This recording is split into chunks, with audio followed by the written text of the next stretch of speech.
Je vote pour la science avec Pascal Lapointe et Isabelle Burgon. Bonjour à vous. Nous allons nous intéresser aujourd'hui à la situation des musées scientifiques québécois. Il y a eu dans les médias un cri du cœur d'institutions muséales de sciences. Certains musées peinent à survivre en raison d'un manque chronique de financement au fonctionnement. On parle de 9 musées scientifiques. On parle d'Aster, du Centre de la biodiversité du Québec, du Centre d'interprétation des mammifères marins à Tadoussac, du Cosmodome de Laval, de l'Éco-Nature du Parc de la Rivière-des-Mille-Îles, d'Exploramer de Sainte-Anne-des-Monts, du Fossilarium Notre-Dame-du-Nord, du Musée des sciences de la vie Armand-Frappier à Laval et du Zoo sauvage de Saint-Félicien.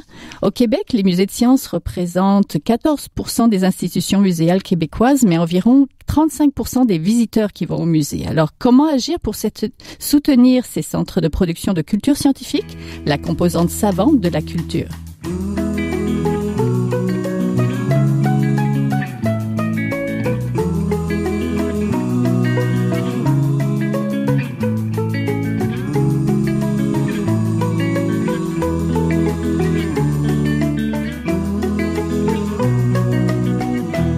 Pour en parler, nous avons avec nous aujourd'hui le professeur Bernard Schill, professeur au programme d'études supérieures en muséologie et communication de l'UQAM. Vous avez présidé le comité scientifique du musée de sciences de Pékin de Chine. Donc, bonjour. Bonjour. Nous avons aussi Sandra Gauthier, la directrice générale d'Exploramer, la mer à découvrir de Sainte-Anne-des-Monts, qui est frappée donc par cette situation-là. Bonjour. Bonjour. Commençons avec vous, Madame Gauthier. Pouvez-vous nous résumer la situation que vivent actuellement les 9 musées de sciences dont le vôtre? Écoutez, en fait, la situation a commencé en 2001, si on veut, là, si on repart de très loin. En 2001, le ministère de la Culture du Québec a reconnu 65 institutions muséales et de ces 65 institutions-là, l'aide au fonctionnement, donc le budget qui aurait pu nous permettre de poursuivre nos activités de façon normale et régulière, celui-là n'est pas arrivé dans nos musées. Donc, il y avait à l'époque au Québec 123 musées financés, reconnus et financés, et 65 musées reconnus mais non financés, mais avec les mêmes obligations là, que ceux qui recevaient un financement. Donc, chacun de notre côté, les institutions, on a mis en place différentes mécaniques, si on veut, pour trouver du financement, pour être le plus autonome que l'on peut, mais aussi, politiquement parlant, on a fait tous des représentations jusqu'en 2008 à peu près, où les institutions ont commencé à se regrouper pour former une coalition des musées reconnus mais non soutenus.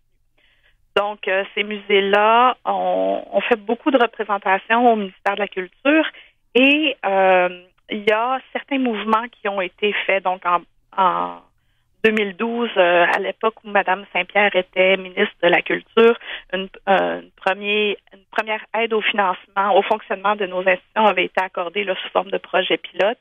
Et puis après ça, quand M. Coteau est arrivé à la tête du ministère, il y a toute une étude qui a été portée, là, qu'on a appelé le rapport Corbeau, là, qui soumettait des nouvelles orientations sur le fonctionnement et le financement des institutions muséales. Et puis maintenant, avec l'arrivée de M. Fortin, il y a différents travaux qui ont été mis en place. Ceci dit, il y a des musées qui étaient reconnus, soutenus, qui ont été transférés au calque, dont tous ceux qui sont en art contemporain. Les musées d'interprétation de l'histoire locale sont dans un fonds du patrimoine.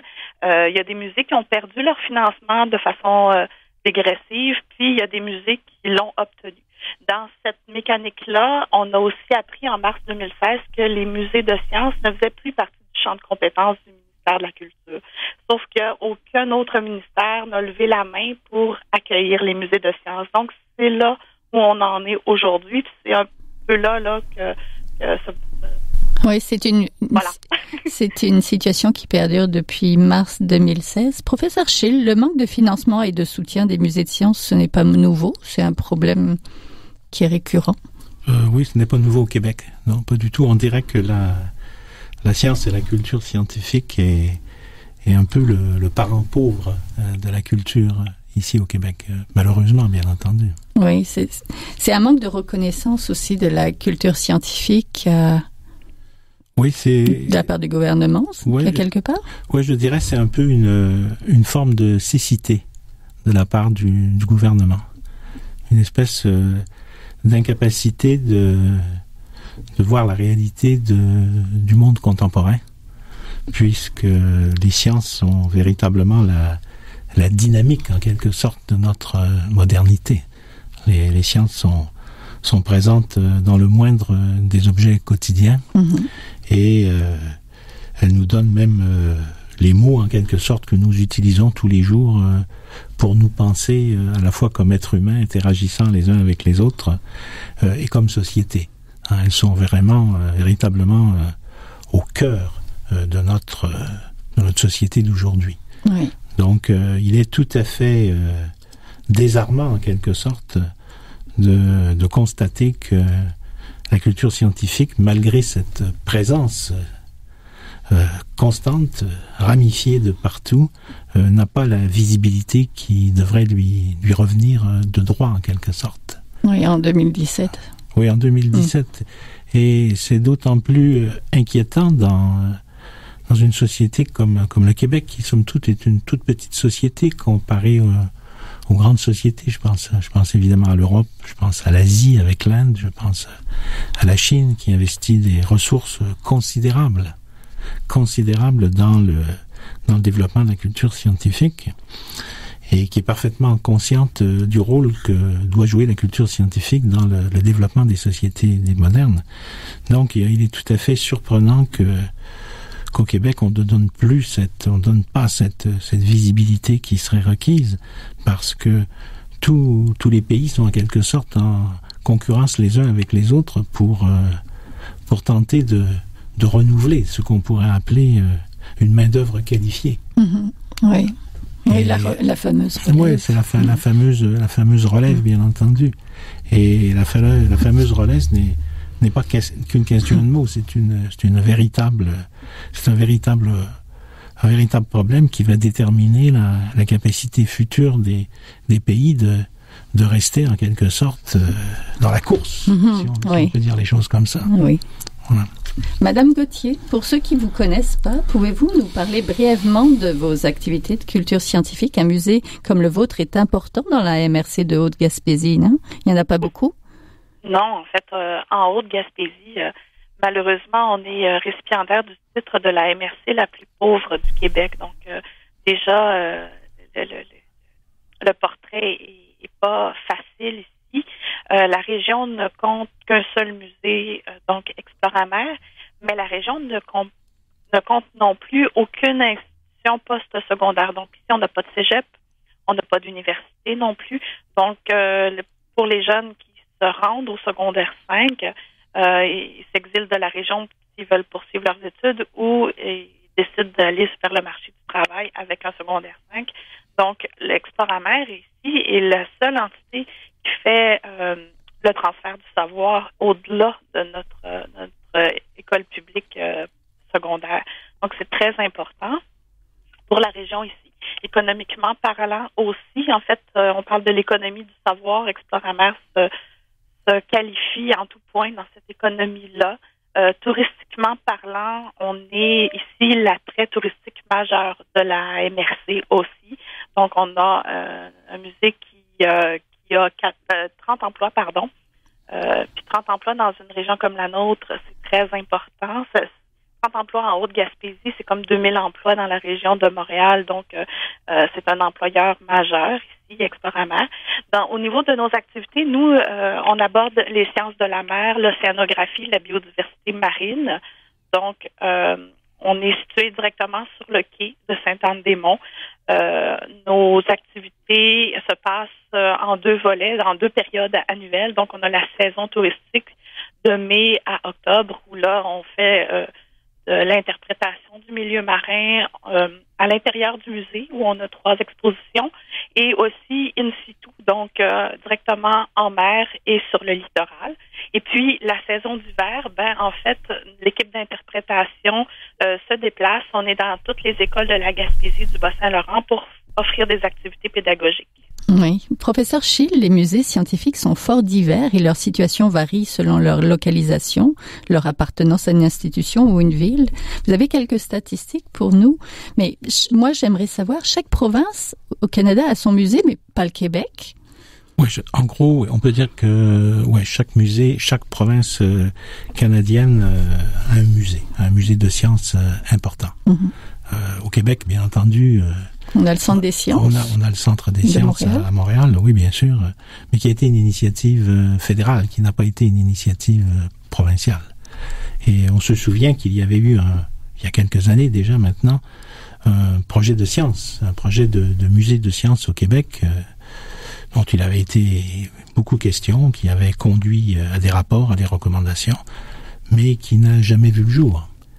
Et c'est en quelque sorte, par mesure compensatoire, pour ainsi dire, que le gouvernement fédéral, à l'initiative de plusieurs acteurs du milieu scientifique et du milieu de la diffusion de la culture scientifique, notamment à l'initiative de Claude Benoît, qui en était la directrice pendant longtemps, a investi dans la construction et dans le développement d'une programmation muséale scientifique au Québec. Bon, on peut bien concevoir que c'est une institution importante, mais compte tenu de la taille d'une ville comme Montréal, on pourrait espérer un musée beaucoup plus important. Oui. Et qui sont-ils, ces musées-là, les autres musées de sciences? Parce que c'est sûr que le Centre des sciences fait un peu l'effet de phare, mais autour, la situation des musées sont très diversifiées, des musées de sciences, je parle. Oui, eh bien, au Québec, on a un problème relativement particulier qui est bien connu des gens qui étudient les musées. Il s'agit d'une population relativement limitée, tout à peine un peu plus de 7 millions d'habitants sur un territoire extraordinairement étendu et une population dispersée aussi. Donc, on n'a pas cette concentration de population, par exemple, qu'on peut trouver en Europe, ni la proximité, disons, des grandes agglomérations et des petites agglomérations que l'on a en Europe, parce que les distances sont relativement courtes. Ce qui fait que même un musée dit régional en Europe a quand même beaucoup plus de possibilités d'être visité qu'un musée régional ici. Parce qu'ici, d'une part, on a une population qui est beaucoup plus clairsemée, et d'autre part, il faut toujours parcourir de très très longues distances. Alors ça, c'est un problème structurel au Québec. Voyez-vous, c'est un problème structurel, et c'est un problème qui est difficile à résoudre. Bien entendu, le Québec connaît un certain nombre de petits musées qui sont répartis, dispersés sur le territoire, qui sont extrêmement actifs, extrêmement innovateurs, entre parenthèses, de très haut niveau, mais qui doivent faire face à ces problèmes, je dirais, ces problèmes d'éloignement, ces problèmes de financement, ces problèmes de masse de visiteurs. Voilà, ça c'est une condition. Parce que si on prend le Québec, ça on se résume à quoi? On se résume à Montréal, Québec, Sherbrooke, Drummondville peut-être, hein, quelques municipalités qui ont un bassin de population suffisant. Oui. Alors c'est une contrainte objective que l'on connaît au Québec. Mais ils sont visités? Ils sont visités, oui, ils sont visités. Si, pour vous donner quelques chiffres, vous avez parlé de 35% tout à l'heure. C'est juste si on inclut les musées et les centres d'exposition, hein, les centres d'interprétation, si vous préférez. Mais si on ne prend que les musées seulement, et que l'on distingue les musées d'art, les musées d'histoire, d'ethnologie et d'archéologie, qui sont généralement regroupés, et les musées de sciences. Les musées de sciences sont les musées les plus visités, avec 49,4% des visiteurs. Oui, pratiquement la moitié. Pratiquement la moitié. Viennent en second, les musées d'histoire, d'ethnologie et d'archéologie, qui sont aussi en grande partie des sciences, entre parenthèses, avec 40,2%. Et finalement, les musées d'art, avec 10,3%. Mais pourtant, c'est d'eux qu'on entend beaucoup parler on va dire, des revendications, des centres, des musées d'art, etc. Mais les musées de sciences sont moins visibles. Les musées de sciences, je dirais, ont un certain désavantage, malgré le succès que l'on peut constater. Enfin, d'après les chiffres de l'Institut québécois de recherche sur la culture, bien entendu, à l'occasion de sa dernière étude, ils ont un certain désavantage par rapport au milieu des arts. C'est que les musées d'art sont en quelque sorte liés au mouvement artistique d'ensemble Et c'est très bien pour eux, entre parenthèses, ils sont très bien. Et ils ont beaucoup de liens avec, évidemment, le monde de la radio, le monde de la télévision, le monde du cinéma. Ce qui fait que ils ont facilement, en quelque sorte, un écho chaque fois qu'ils ont des revendications, puisqu'ils bénéficient, en quelque sorte, spontanément, de relais qui amplifient leurs demandes, bien entendu, et ce qui fait que leur voix porte beaucoup. Porte fort. Oui, porte fort, porte beaucoup et porte loin, généralement. D'autre part, dans l'esprit du grand public, les questions d'art semblent plus faciles à aborder et à comprendre que les questions de science. Bon, ça reste à voir, bien entendu, mais ce qui fait que les musées de sciences ont moins de visibilité, moins de représentativité, je veux dire, auprès des instances, disons, publiques, comme les instances de diffusion. Et c'est un handicap avec lequel ils doivent constamment composer. Il est plus facile, disons, d'interviewer un artiste sur un plateau de télévision que d'interviewer un scientifique, voyez-vous. Oui, c'est sûr. Ils sont généralement réservés ou confinés dans des émissions qui ont pour objet la science. Et c'est un tort. Oui. Madame Gauthier? Oui. Vous collaborez avec des institutions de recherche scientifique de votre région. Vous êtes donc le relais de la science de la mer vers le public. J'aimerais savoir quelles sont vos demandes actuelles et quelles sont les demandes plus généralement des musées de sciences face à cette situation. On devait avoir aujourd'hui Madame Archambault du musée Armand Frappier, malheureusement qui ne peut pas être avec nous. Donc, quelles sont vos demandes en tant que musée de sciences? Qu'est-ce que vous réclamez? Dans un premier temps, on souhaite avoir un nouveau ministère d'accueil, un nouveau ministère répondant. Donc, le ministère de la Culture ne se sent pas compétent dans la possibilité de gérer ou de qualifier nos expositions scientifiques. Donc, on veut avoir, peu importe le ministère, tant qu'on a un ministère qui accepte de nous accueillir et de travailler avec nous pour si on veut poursuivre nos missions scientifiques, justement. Donc, on a interpellé à ce jour le ministère de l'Économie, des Sciences et de l'Innovation.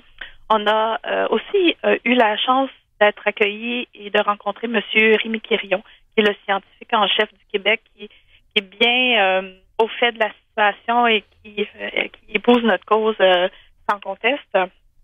Et actuellement, on sait qu'il y a des discussions entre le ministère de la Culture et le MESI pour essayer de trouver une situation d'avenir pour les musées de sciences. Dans un premier temps, c'est ça. Dans un deuxième temps, ce que l'on souhaite avoir, c'est un budget de fonctionnement qui va nous permettre, au même titre que les autres institutions muséales du Québec, de poursuivre nos activités en développant nos institutions, en réalisant nos activités d'interprétation, notre mission en développant des nouvelles expositions, parce que actuellement, pour 9 des 12 musées de sciences, notre préoccupation première, c'est d'assurer le salaire de nos employés et le paiement de l'hydro.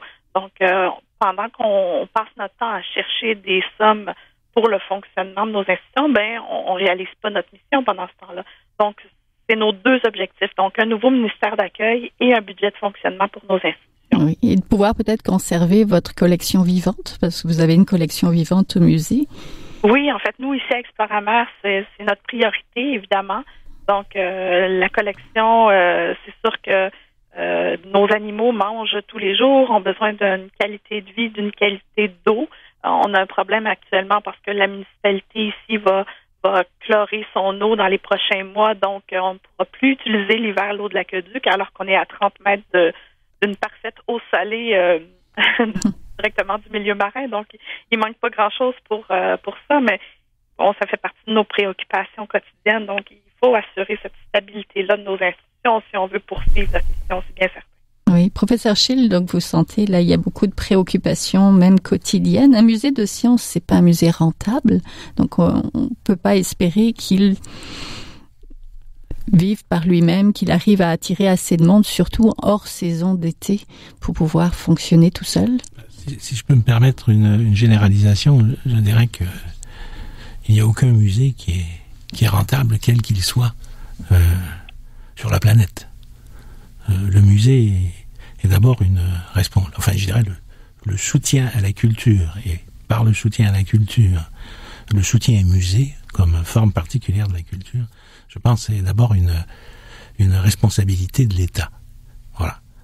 Il n'y a pas de musée qui est rentable. Je dirais, si on entre dans une logique de rentabilité et que l'on exige que les musées, par leur propre production, couvrent, comme cela vient d'être évoqué à l'instant, les frais de salaire et les frais de fonctionnement, je pense que les musées vont fermer rapidement parce que c'est tout simplement pas possible. Donc il faut voir la mission des musées au-delà d'une logique comptable immédiate et je dirais brutale. Il faut les voir dans leur rayonnement et dans leur répercussion et considérer qu'il s'agit là d'un investissement pour l'avenir. Autrement, on ne s'en sort pas. Et il n'y a pas que, comme je l'ai dit à l'instant, il n'y a pas que les musées au Québec qui souffrent de cette situation-là. Ce sont tous les musées dans le monde. Voilà. Donc ça, c'est la réalité. Oui, c'est une réalité et ce débat que l'on a, que vous avez aujourd'hui et que vous animez aujourd'hui, nous renseigne dans une certaine mesure sur le statut de la culture, que ce soit la culture dite artistique ou la culture scientifique. Moi, je ne fais pas de différence entre les deux, entre parenthèses, nous renseigne sur le statut de la culture dans nos sociétés par rapport aux impératifs de rentabilité, d'innovation, enfin tout ce discours en quelque sorte qui sature l'espace social et qui implique que chacun et chaque institution se définisse en fonction d'un rapport très très immédiat que l'on pourrait appeler coût-bénéfice. Et je pense que cette logique à courte vue nous enferme dans un cul-de-sac, tout simplement. Il faut faire éclater ce mode de raisonnement. Et nous sommes dans ce cul-de-sac-là actuellement, au point de vue des musées de sciences. Mais je vous remercie beaucoup. On était en compagnie du professeur Bernard Schill, donc professeur au programme d'études supérieures en muséologie et communication de l'UQAM. Vous étiez sur le comité scientifique du musée de sciences de Pékin aussi. Je sais que vous gardez des liens. Merci. Puis on était aussi en compagnie de Sandra Gauthier, directrice générale d'Exploramer, un des musées touchés. Merci. Merci beaucoup. Allez, au plaisir. Au revoir. Au revoir. Au revoir.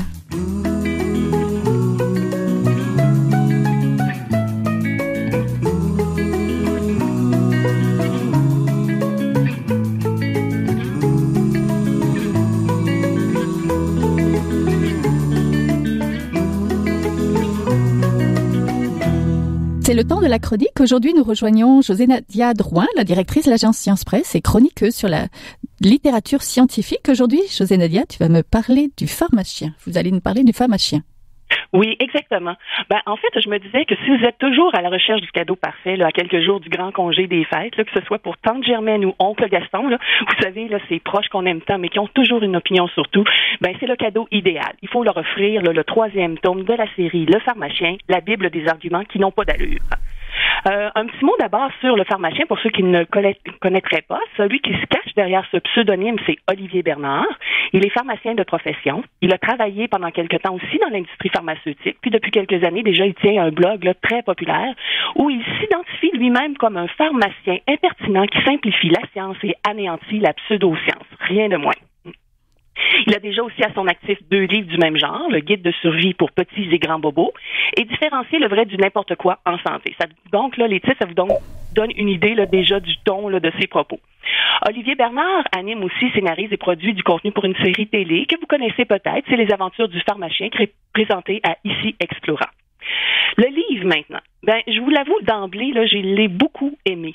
Il faut dire aussi qu'à l'agence, on a un petit penchant pour pointer du doigt là, les dérapages, remettre les pendules à l'heure en sciences, offrir des outils aussi à nos lecteurs là, pour qu'ils se fassent plus critiques face à l'information qui circule sur le web, les réseaux sociaux. J'ai donc un petit parti pris, évidemment. Mais plus objectivement, je dirais que la facture là, du livre est attrayante, puis ça le rend d'autant accessible à tous. Le livre gorge de dessins là, qui sont rigolos, qui sont croqués par l'auteur lui-même. Les propos du pharmacien aussi sont aussi colorés que les dessins. Les notions scientifiques qui sont présentées dans le livre là, le sont avec humour, mais sans jamais faire fi là, de rigueur et de clarté. Puis c'est surtout la façon de les enchaîner, ces notions-là, de faire les liens entre elles, puis de les présenter en opposition. Ça fait qu'on a entre les mains là, un ouvrage qui est pertinent, hyper documenté, puis j'irais même jusqu'à dire là, une référence dans le domaine. Puis ça, c'est tout en étant super amusant à lire, parce que moi, vraiment, sa lecture m'a complètement emballée. Le livre est divisé en plusieurs parties selon le type d'argument sur lequel se base la désinformation. Par exemple, il y a un chapitre qui s'appelle « Dans le temps, c'était bien mieux ». Alors, le pharmacien ici explique en quoi la médecine traditionnelle chinoise n'est peut-être pas la panacée que l'on croit, que l'alimentation de nos ancêtres n'est peut-être pas celle dont on devrait aussi faire l'apologie. Puis là, juste ici, je retiens ces mots-là. J'ai trouvé que c'était une belle perle. Là. En idéalisant le passé lointain, on fait de la paléo-fantaisie. Je trouvais ça trop mignon. Il fallait que je vous le dise. Il y a un autre chapitre aussi qui est consacré aux extrémistes de l'alimentation. Tout y passe, le gluten, le lait, les sucres naturels, les OGM, mais toujours là en y apportant des nuances qui sont nécessaires. Par exemple, pour le lait, il y mentionne que certaines sources affirment que la majorité de la population mondiale est intolérante au lactose, ce qui est vrai, on parle de 65% des gens, mais il spécifie aussi que ces sources oublient de préciser que ce chiffre est une moyenne puis que ça varie énormément selon les régions. Par exemple, 15% des gens sont intolérants ici en Amérique du Nord, tandis qu'il y en a 90% en Asie. Bref, écrit-il, être complètement anti-lait, c'est pas un point de vue qui se base sur les faits scientifiques, puis voilà la nuance. Le problème, poursuit-il, c'est que le message opposé de l'industrie est tout aussi présent et exagéré. Il y a d'autres titres aussi de chapitres qui sont évocateurs, comme les expressions floues qui ne veulent rien dire, comme vous avez peut-être déjà entendu parler de l'intestin comme étant votre deuxième cerveau. Il y a un chapitre aussi sur les dangers de l'opinion quand on vient les considérer comme des faits. En somme, Isabelle, là, je recommande ce livre à tous. Puis surtout, là, une fois sa lecture terminée, là, j'invite tous les lecteurs à le laisser traîner à la maison, au travail, pour qu'il soit lu vraiment par le plus grand nombre. Puis, un fait super le fun, c'est que j'ai une copie en main du livre, une gracieuseté là, des éditions Le Malin, qui me fait plaisir d'offrir aujourd'hui à l'un de nos éditeurs. Pour s'inscrire à notre petit concours, donc, il suffit de nous contacter via la page Facebook de l'émission, puis nous envoyer vos coordonnées en message privé. Il n'y a rien de plus simple. Les auditeurs ont jusqu'à ce jeudi pour participer à ce petit concours. Je leur souhaite bonne chance. Merci beaucoup. Et ceux qui n'auront pas la chance de gagner le livre pour le lire sous le sapin de Noël pourront quand même aller voir le site. Le Pharmacien a une page, un blog, où on peut déjà avoir un avant-goût de à quoi ça ressemble les dessins, à quoi ça ressemble le langage un petit peu impertinent d'Olivier Bernard, là, dit le Pharmacien. Merci beaucoup pour ta chronique. Au revoir. Bonne journée. C'est tout pour cette semaine. Je vote pour la science. C'est une production de l'agence Science M. Au micro, Isabelle Burguin. À la régie, Daniel Fortin. Vous pouvez réécouter cette émission à l'antenne de Radio VM ou encore toujours en podcast sur le site de l'agence Science Presse à sciencepresse.qc.ca et nous suivre sur vos réseaux sociaux préférés. À la semaine prochaine.